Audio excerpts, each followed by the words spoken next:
उत्तराखंड राज्य को बने हुए 24 साल का वक्त हो गया है। 24 सालों में उत्तराखंड ने कितनी प्रगति की है और कितना ये राज्य आंदोलनकारियों के अनुरूप बन पाया है, उसको लेकर आज हमारे साथ बातचीत करने के लिए रविंद्र जुगरान जी हैं, राज्य आंदोलनकारी रहे हैं। सर किस तरह से आप देखते भी हैं, कितना आज उत्तराखंड उभरा है? और अगर हम सबसे पहले बात करें खटीमा गोलीकांड की, जो कि 1 सितंबर 1994 में हुआ था। आप उस समय आंदोलनकारी के रूप में आए थे। किस समय किस तरह से वो पूरा नज़ारा था?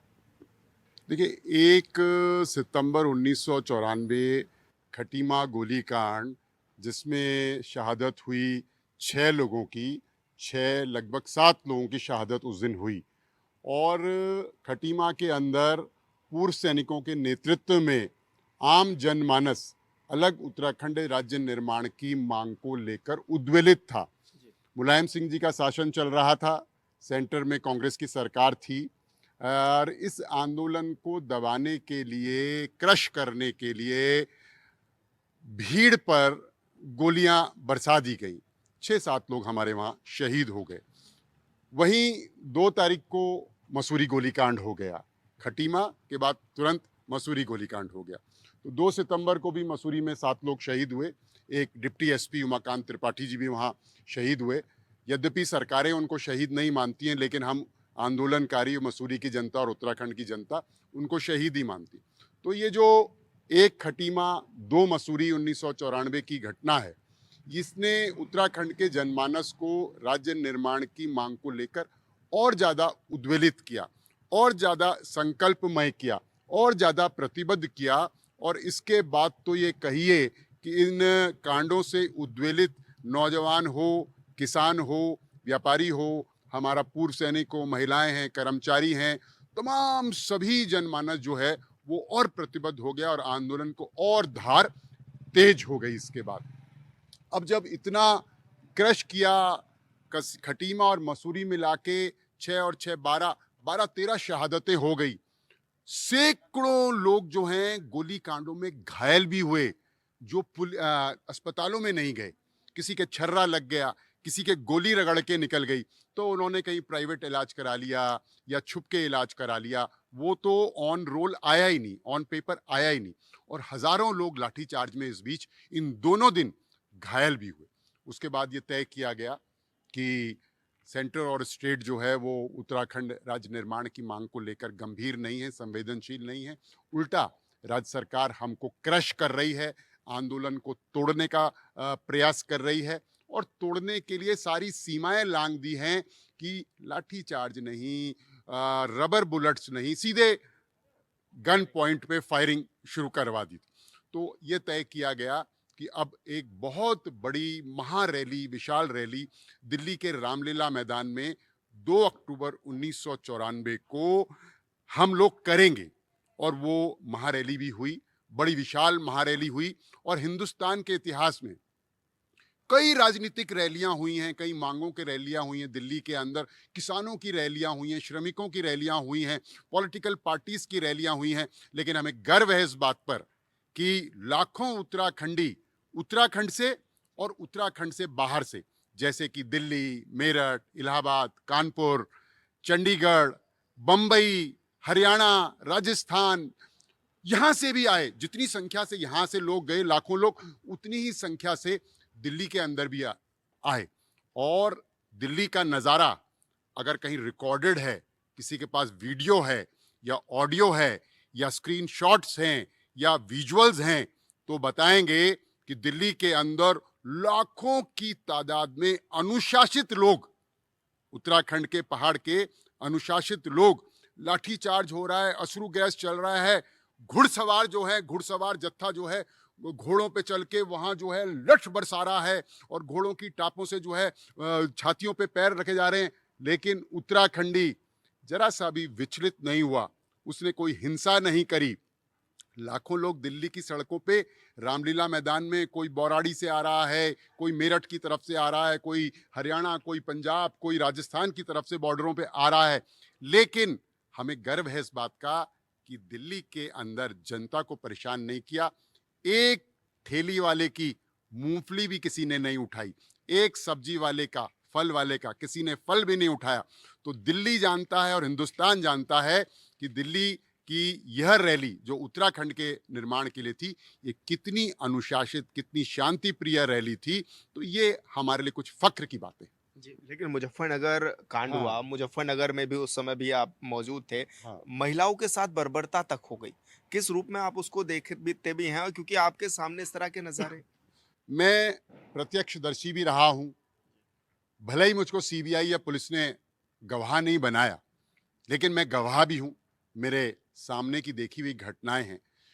2 अक्टूबर दिल्ली महारैली के लिए उत्तराखंड के और उत्तराखंड के जो प्रवासी लोग हैं, जो देश के अन्य राज्यों में रह रहे हैं, इतना उत्साह, समर्पण, जुनून, कमिटमेंट था कि उमंग थी कि हमने दिल्ली में रैली के लिए जाना है और अलग उत्तराखंड की मांग को मनवा के आना है। देहरादून से हम लोग 1 अक्टूबर की रात को लगभग 8 बजे करीबन चले होंगे। जो दर्शन लाल चौक है घंटाघर के पास, वहाँ पंचायती मंदिर है। सैकड़ों की तादाद में बसें, छोटी कारें, छोटे टेम्पू क्रमबद्ध तरीके से लगे हुए थे। और हमारी माताएं, बहनें, जैसे कि जब हम युद्ध करने के लिए जाते हैं ना दुश्मन देश से, तो तिलक करके और तलवार भेंट करके जो है और आरती उतार के हमारे को जो है वहाँ के लिए भेजती हैं।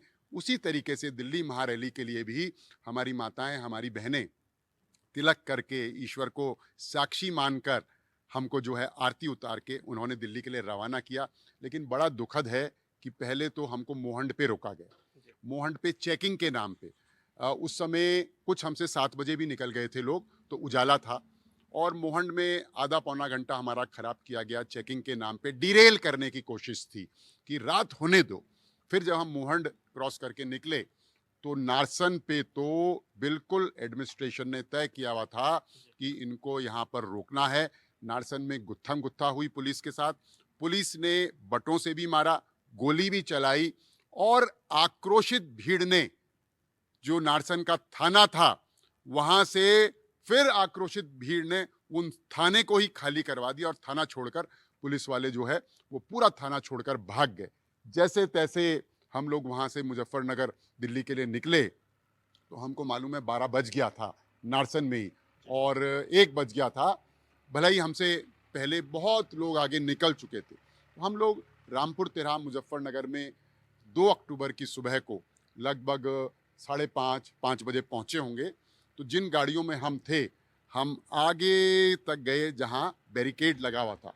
तो हमने 1.5-2 किलोमीटर पर ये देखा कि जो हमारे उत्तराखंड की बसें महिलाएं, पुरुषों और आंदोलनकारियों को ले गई थी, वो सारी गाड़ियां टूटी हुई थी, उनके शीशे टूटे हुए थे, सड़क पर कांच ही कांच बिखरा पड़ा हुआ था। और सुबह 2 अक्टूबर को हल्का सा मध्यम कोहरा था, लेकिन एक भी आदमी सड़क पर दिखाई नहीं दे रहा था। हमको इक्का दुक्का लोग सड़क पर ऐसे दिखे जो बदहवास अवस्था में थे, और जैसे रेगिस्तान में पानी की तलाश में आदमी भटकता है, वैसे ही लोग वहां भटक रहे थे। खैर, हम लोग अपनी गाड़ी से उतरे नीचे। हमने शौच इत्यादि मुंह माथ धोकर ये प्रयास किया कि आसपास कहीं चाय वाय का खोखा मिल जाए। 1-2 खोखे थे वहाँ पर, हमने चाय वाय पी और फिर हम बैरिकेड की ओर बढ़े। तो जब हम वहाँ वार्ता के लिए गए, क्योंकि भारी बैरिकेडिंग हो रखी थी, बड़े ट्रक, बड़े बस, बड़े ट्रैक्टर, बड़े लोडर, बड़े कंटेनरों को पंचर करके आड़ा तिरछा लगा के कम से कम 300-400 मीटर तक खड़ा कर दिया गया था। फ्रंट पे भारी पुलिस बल था, पीएससी के लोग थे। हम मौके पर जब गए कि हमने कहा भाई बैरियर खोलो, हमको आगे जाना है, तो उन्होंने स्पष्ट कह दिया बैरियर नहीं खुलेगा, स्टेट सेंट्रल गवर्नमेंट के आदेश हैं, हमें ऐसी सूचना मिली है कि स्थितियां बिगड़ सकती हैं। हम समझ गए कि अब पुलिस से उलझ के कोई लाभ नहीं है, तो हम वहीं बैठ गए और रघुपति राघव राजा राम करके हमने धरना, वहीं पर भजन इत्यादि प्रारंभ किए। जबकि मौके पर डिस्ट्रिक्ट मजिस्ट्रेट मुजफ्फरनगर अनंत कुमार सिंह खड़े हुए थे, जितना मैं पहचान सकता हूँ। एसपी आरपी सिंह सरदार जी वहाँ पे खड़े हुए थे, और डीआईजी बुआ सिंह। इन तीनों ने हमें स्पष्ट कह दिया कि हम आपको उस बैरियर से एक कदम आगे नहीं बढ़ने थे। तो हमने भजन वगैरह शुरू कर दिए। लेकिन 5, 7, 10 मिनट ही हुआ होगा हमको भजन करते करते, पता नहीं इधर से कोई बोतल चली या उधर से अराजक तत्वों ने कोई बोतल फेंकी। कांच वहां पे टूटा बैरिकेड में, और जैसे कि पुलिस बल और एडमिनिस्ट्रेशन इंतजार में था कि मौका मिले और हाथ साफ कर दें, उधर से उन्होंने बैरिकेड खोला और भारी पुलिस बल बूटों की और बंदूकों की थाप के साथ जो है वो हमारी तरफ, हम और बैरिकेड की दूरी कम से कम 50 मीटर रही होगी। तो मैं तो भांप गया था कि आज कोई बड़ा कांड हो सकता है। इसलिए जब पुलिस हमारी तरफ बढ़ी, हम अग्रिम पंक्ति में थे, हम थोड़ा थोड़ा थोड़ा पैर ऐसे पीछे करके हुए, और जब हमने अपने पीछे देखा तो लोग बहुत तेजी से पीछे की तरफ ऐसे ही भाग रहे थे, और पुलिस ने वहां से तेजी से जब लाठी फटकारते हुए, और जब वो अपना पहना हुआ सा पीएसी ने अपने सुरक्षा कवच और वो आगे बढ़ने लगे, तो हमने पीछे होकर यूं लोगों को समझाने लगे कि रुक जाइए, भागिए मत, लेट जाइए, बैठ जाइए, तो कोई कांड नहीं होगा, पुलिस को अत्याचार करने का मौका नहीं मिलेगा। लेकिन पुलिस ने खदेड़ना शुरू किया। हम तो यूं यूं यूं यूं करके जा रहे थे और पुलिस हमारे आगे से निकल के आगे की तरफ बढ़ गई, पीछे की तरफ। थोड़ी देर में हमको जो है फायरिंग की आवाज़ सुनने को मिली। मालूम ये चला कि पुलिस ने आंदोलनकारियों को और भीड़ को खदेड़ा, और शायद कहीं से ईंट के भट्टे थे, उन पर थोड़ा बहुत पथराव हुआ, तो वो मौके की तलाश में थे। उन्होंने ना वार्निंग दी, ना उन्होंने रबड़ की बुलेट चलाई, सीधे फायरिंग करी। इसी दौरान हम वहीं खड़े हुए थे, तो पुलिस, हम डर गए, हम भी सहम गए। उनने कहा हम तो फ्रंट रो में हैं, लगता है अब हम निशाने पर हैं, हम मार दिए जाएंगे। तो हम बस में आके शरण लेने के लिए बैठ गए। तांडव चल रहा था पीछे, कोई कंट्रोल में नहीं था, पुलिस ने सब कुछ कर दिया था। लेकिन हम बस में बैठे ही थे, 2 मिनट हुए कि पुलिस जो है बसों में भी घुस गई, और बसों में जो आंदोलनकारी साथी वहाँ थे उनको बट से, हाथ से, लठ से धकियाना, मारना शुरू कर दिया। तो ये सब हुआ, थोड़ा बहुत मारपीट के बाद वो उतर गए। और जब इतना हुआ, उसके बाद हमने देखा स्ट्रेचर में 3-4 बॉडियां हमारे सामने आई। वो इंजर्ड थे, गंभीर रूप से घायल थे। तो हमारी आत्मा ने गवाही नहीं दी। हमने कहा हमें नीचे उतरना चाहिए, हमारे साथी लहूलुहान हैं। हम नीचे उतरे और हमने पुलिस से निवेदन किया कि ये लोग घायल हैं, आप इनको इलाज के लिए ले जाइए। तो पुलिस भी उस समय तक थोड़ा सा सॉफ्ट हुई, उन्होंने जिप्सी में और गाड़ियों में उन लोगों को आगे की तरफ कहीं वो इलाज के लिए ले जाने लगे। तो इतना होते होते ये सब कुछ जो है 20-25 मिनट, मैक्सिमम आधा घंटा चला होगा। तो हमको सूचनाएं मिलने लग गई थी कि पीछे गोलियां भी लगी हैं, इसीलिए इंजर्ड भी आ रहे हैं। इस बीच में पुलिस ने हम सब लोगों को गिरफ्तार किया, अरेस्ट किया, और वहीं पर मौके से 2 किलोमीटर दूर कोई स्टेडियम था, हम सबको स्टेडियम के अंदर ले जाके वहाँ हमारी अरेस्टिंग शो करी, और गेट जो स्टेडियम के थे वो बंद कर दीजिए। हम स्टेडियम में गिरफ्तार, बाहर धरना वरना शुरू। इस बीच में जवाहरलाल नेहरू यूनिवर्सिटी से हमारे यहाँ के ही साथी, हमारे जो वहाँ इस समय रिसर्च स्कॉलर थे, वो अपनी टीम लेके वहाँ मौके पे पहुँच गए थे, हर्ष डोभाल जी। और 1-2-3 घंटे बाद वहाँ से जो लोकल बीजेपी की सांसद थी मालती शर्मा जी, बीजेपी की, वो भी पहुँच गई। गांव के लोग पहुँच गए, सब लोग पहुँच गए, मामला रुक गया, प्रेस आ गया, मीडिया आ गया। तो जो है फिर वो उत्पीड़न, वो अत्याचार, वो खत्म हो गया। इसी बीच में स्टेडियम के अंदर हमको जानकारी मिली कि रात को जो बसें पहले पहुंच गई थी, 1 अक्टूबर को 12 और 1 बजे या 2 बजे के दरमियान उनके साथ बदतमीजी हुई, दुर्व्यवहार हुआ, महिलाओं का उत्पीड़न किया गया, शोषण किया गया, और महिलाओं के साथ दुष्कर्म और कृत्य भी किए गए। पहले हम इसको मानने को तैयार नहीं थे, लेकिन यह बात शाम होते होते, क्योंकि मैं सुबह 9 बजे की घटना बता रहा हूँ आपको कि 9 बजे हम स्टेडियम में गिरफ्तार हो गए थे, शाम होते होते ये बातें पुष्ट होने लगी कि हाँ ऐसा हुआ है। यह सब होते होते जब 12 बज गए तो दबाव बना पुलिस के ऊपर, भारी दबाव बना, और हमको, जितने लोग अरेस्ट थे, हमको जो है उस स्टेडियम से छोड़ दिया गया। हम मौके पे जहाँ धरना चल रहा था वहाँ आ गए। ये तय हुआ कि अब दिल्ली में तो रैली हो रही है और हम लोग 1 बजे यहाँ से वापस अब देहरादून की तरफ जाएंगे, क्योंकि सरकार तो जो है आगे बढ़ने नहीं दे रही थी। इस बीच गांव के लोग खाना वाना लेकर, पूड़ी, आलू, रोटी, सब्जी ये सब लेके मुजफ्फरनगर के जो आसपास के जो मौका था घटना स्थल, वहाँ से आने लगे।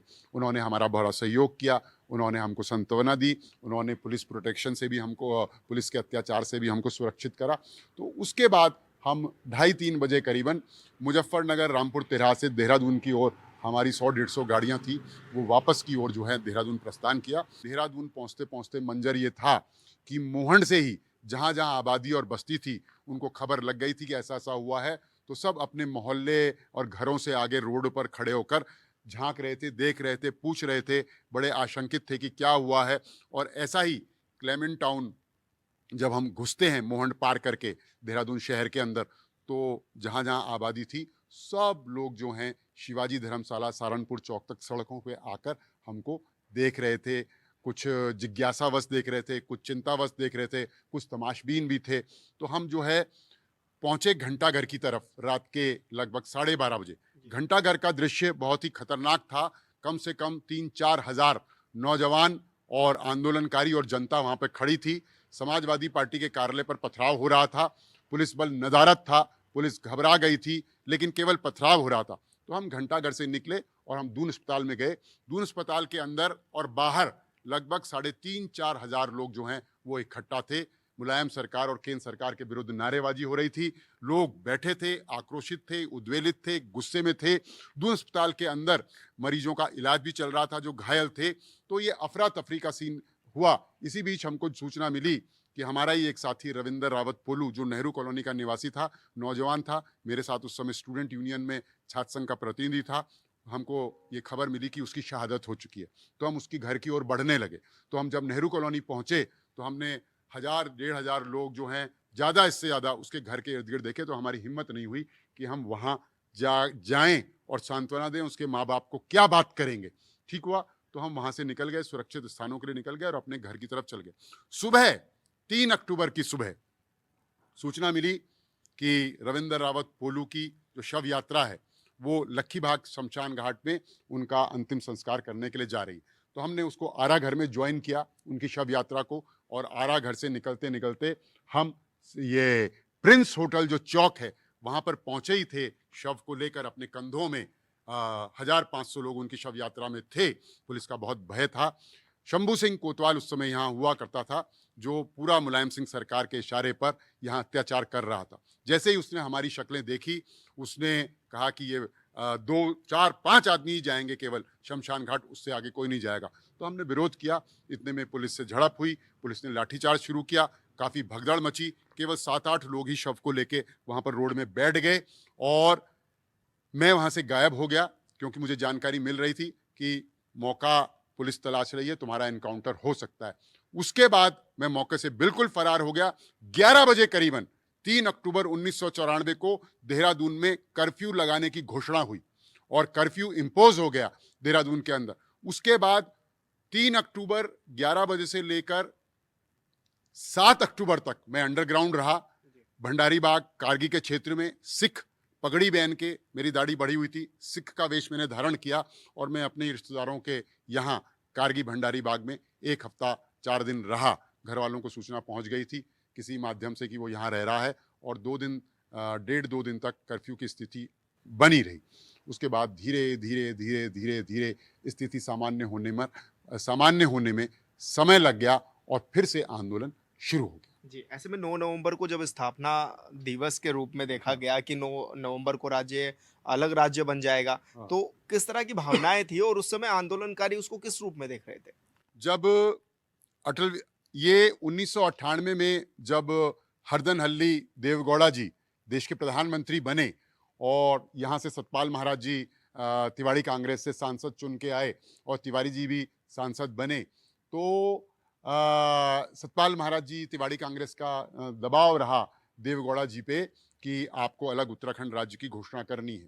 तो शायद 15 अगस्त या 26 जनवरी को प्रधानमंत्री देवगौड़ा जी ने लाल किले की प्राचीर से घोषणा करी कि हमारी सरकार अलग उत्तराखंड राज्य बनाएगी। उस दिन हम ये समझ गए थे कि अब 1-2 वर्ष के अंदर ये राज्य बनेगा। सौभाग्य से अटल बिहारी वाजपेयी जी की सरकार आई और अटल बिहारी वाजपेयी जी की पहली सरकार केवल 13 दिन ही रही, तो ये मौका नहीं मिला। लेकिन अटल बिहारी वाजपेयी जी की सरकार जब आगे लंबी चली, तो सरकार ने आते ही, यद्यपि वो 24 दलों की गठबंधन सरकार थी, उसमें ममता बनर्जी भी थी और अकाली दल भी था, जो छोटे राज्यों के विरोधी थे।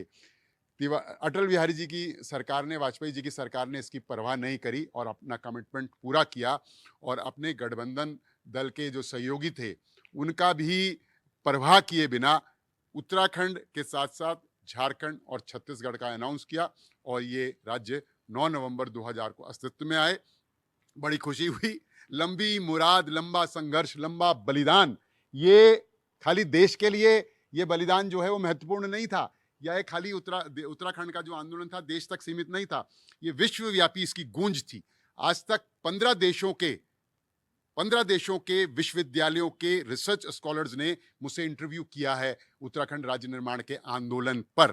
वहाँ के रिसर्च, वो ये जानना चाहते थे कि जो इस आंदोलन की खूबी थी कि इतनी बर्बरता और स्टेट स्पॉन्सर्ड राज्य प्रायोजित आतंकवाद झेलने के बाद भी यहाँ के लोग इतनी शांति के साथ कैसे इन्होंने आंदोलन किया। यद्यपि हम मार्शल कौम हैं, गढ़वाल रेजिमेंट, कुमाऊं और गोरखा, हम मार्शल कौम हैं। हम सदियों से, सैकड़ों वर्षों से जो है राजाओं के लिए, अंग्रेजों के लिए और फिर भारत सरकार के लिए और अपने देश के लिए मोर्चे पर तैनात होकर गोला बारूद चलाने और गोला बारूद बनाने की क्षमता से युक्त लोग हैं, लेकिन हमने कभी हथियार नहीं उठाया। इसलिए यह आंदोलन पूरे विश्व में लोकप्रिय हुआ, और ये आंदोलन हमारी धरोहर है, विश्व की धरोहर है, राष्ट्र की धरोहर है। तो हमें बहुत अच्छा लगा जब 9 नवंबर 2000 को ये अलग राज्य अस्तित्व में आया। तो ऐसा क्योंकि 24 साल गुजर हाँ। चुके हैं, क्या आपकी अपेक्षाओं के अनुरूप उत्तराखंड बन पाया है? क्योंकि जिस तरह का संघर्ष किया गया था कि उत्तराखंड अलग राज्य बनेगा, इसमें रोजगार भी होगा, इसमें सुरक्षा भी होगी और भी कई मुद्दे होंगे।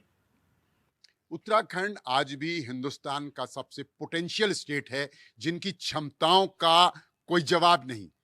आसमान छूती क्षमताएं हमारे पास विद्यमान हैं, लेकिन 24 वर्षों के अंदर, मैं पहले सकारात्मक बात करूंगा, उसके बाद वो बात करूंगा जो वास्तविकता है। इन 24 सालों में काम भी हुआ है, इंफ्रास्ट्रक्चर निर्माण भी हुआ है, बजट का आकार भी बढ़ा है। 9 नवंबर 2000 को जब यह राज्य अस्तित्व में आया तो बजट का आकार इतना था, आज 24 साल बाद बजट का आकार इतना है।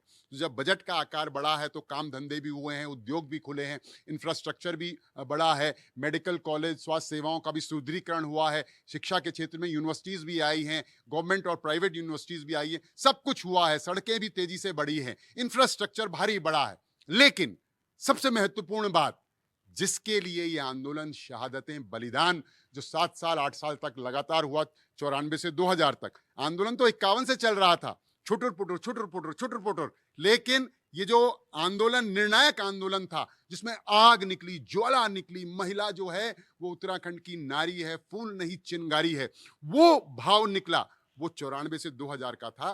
तो राज्य निर्माण की मूल अवधारणा क्या थी कि पहाड़ जैसी समस्याओं के विकास के लिए, समाधान के लिए जो है, हमको पहाड़ जैसा दृढ़ निश्चय लेकर, पहाड़ जैसी ईमानदारी और दृढ़ता के साथ खड़े होकर मूल अवधारणा की पूर्ति के लिए पहाड़ का विकास करना है। लेकिन मुझे कहने में कोई संकोच नहीं है, यद्यपि सब कुछ हुआ, लेकिन अभी हम राज्य निर्माण की मूल अवधारणा, पर्वतीय क्षेत्र को जो मिलना चाहिए, जो काम होना चाहिए, जो आशाएं, जो अपेक्षाएं, जो सपने हैं, ये सीमांत राज्य है, चीन और नेपाल से इसकी सीमाएं लगी हैं, चीन, नेपाल, भूटान, तो सामरिक दृष्टि से बड़ा महत्वपूर्ण राज्य है। अभी राज्य निर्माण की मूल अवधारणा को पूरा करने के लिए बहुत काम शेष बाकी है। यद्यपि काम हुआ है सभी सेक्टर्स में, लेकिन मूल अवधारणा, पहाड़ जैसी समस्याओं का वो समाधान, वो लक्ष्य जो उत्तराखंड के लोग चाहते हैं, उस पर बहुत काम होना शेष है। जी भाई साहब, जाते जाते एक अंत में एक छोटा सा आंसर आपसे लेना चाहेंगे कि क्या लगता है आंदोलनकारियों के लिए क्या कुछ और बेहतर होना चाहिए, क्योंकि उन्हीं के आंदोलन करने से उत्तराखंड मिला है। देखिए, ऐसे आंदोलनकारियों ने कभी अपने लिए कभी कुछ मांगा नहीं, कभी कोई मांग नहीं रखी। नित्यानंद स्वामी इस प्रदेश के प्रथम मुख्यमंत्री थे, उनसे शुरू हुआ, उन्होंने शहीद परिवार के आश्रितों को सरकारी सेवाओं में लिया, फिर गोलीकांड में जो लोग घायल थे, विभिन्न गोलीकांडों में, मुजफ्फरनगर, रामपुर तिराहा, सिरंत, जितने भी कांड हुए, देहरादून वगैरह, उनके लोगों को गोली कांड से जो इंजर्ड लोग थे उनको सरकारी नौकरियां दी। फिर तिवारी जी ने इस क्रम को आगे बढ़ाया। फिर तिवारी जी के बाद जो है जनरल खंडूरी हों, निशंक हों, कोश्यारी जी रहे हों, या हरीश रावत रहे हों, या विजय बहुगुणा रहे हों, इन सब लोगों ने इसको धीरे धीरे आगे बढ़ाया। हमारी कभी कोई डिमांड नहीं रही है। हम तो केवल यही चाहते हैं कि उत्तराखंड राज्य निर्माण की मूल अवधारणा के अनुरूप प्रथम लक्ष्य, फर्स्ट प्रायोरिटी यही होनी चाहिए कि कहाँ कमी शेष रह गई है। राज्य निर्माण की मूल अवधारणा जब पूरी होगी तभी हमारे जो शहीद हैं, जो स्वर्ग में हैं, जो बलिदानी हैं, जो माताएं बहनें हैं, जिनके संघर्ष बलिदान के कारण ये राज्य अस्तित्व में आया है, हमारे पूर्व सैनिक हैं। इसकी खासियत देखिए इस आंदोलन की कि सिपाही से लेकर जनरल तक ने इस आंदोलन में भागीदारी करी है। वो आर्मी का ही नहीं, नेवी का भी रिटायर्ड था, एयरफोर्स का भी, पैरामिलिट्री फोर्स का भी, और सिटिंग जनरल बीसी जोशी, राष्ट्र के गौरव, उत्तराखंड के सम्मान, उत्तराखंड के गौरव।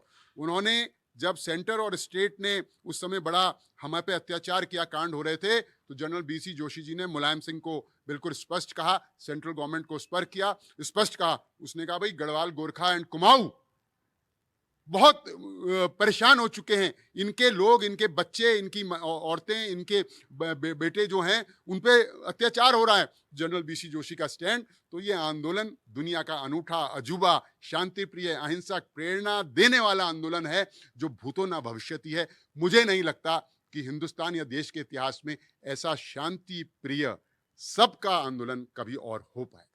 जी, धन्यवाद साहब। हॉर्नबिल टीवी से बातचीत करने के लिए रविंद्र जुगरान जी को आप सुन रहे थे, जो कि ये बता रहे थे कि उस समय का जो आंदोलन था वो किस तरह से रहा और कितना संघर्ष के बाद उत्तराखंड बना है और कितना अनुरूप, क्योंकि 2000 में जब ये राज्य बना और अब तक 24 साल बीतने के बाद कितना राज्य ने विकास भी किया है। हॉर्नबिल टीवी के लिए देहरादून से विशाल गर्ग।